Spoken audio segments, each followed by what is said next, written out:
Hi everyone, I'm Ralph from Godspeed Photography, and today we're going to talk about a photo challenge. One model, one location, two different scenes.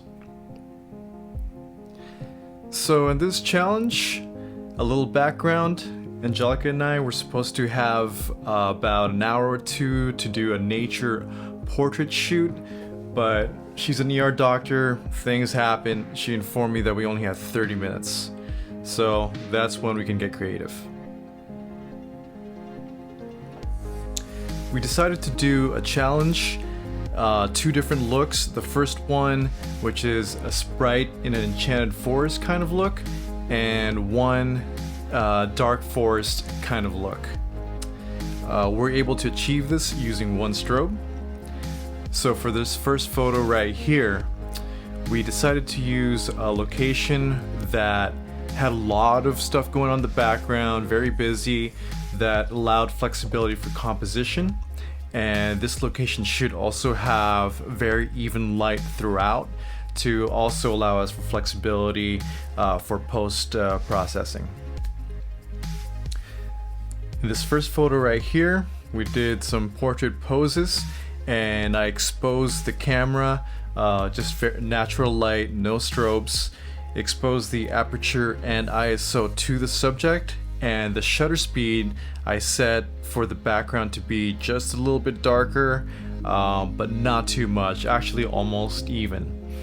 And in the post-processing, I try to stay away from the greens or the natural colors. That's what kind of makes it this enchanted, different kind of background.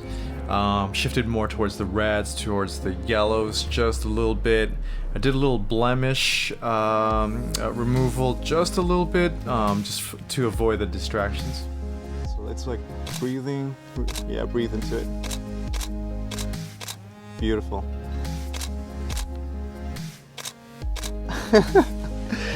Okay. Definitely sure we got something. In the second photo, I exposed the flash or the strobe and the aperture and ISO to the subject, and I set the aperture to a fast speed, which darkened the background, really darkened it.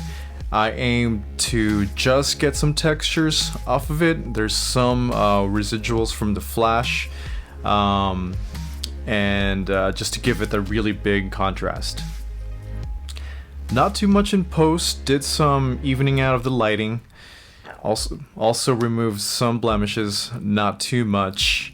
And I also wanted to stay consistent with the colors of the first photo. So stayed away if there were any greens and such, stayed away from that, shifted a little bit more towards the reds. The trees had a little bit of uneven patches in the texture, so I copy and pasted or just blurred out some of them. And that's how we achieve this. Alright, any questions, any comments, leave them below, and we'll see you next time.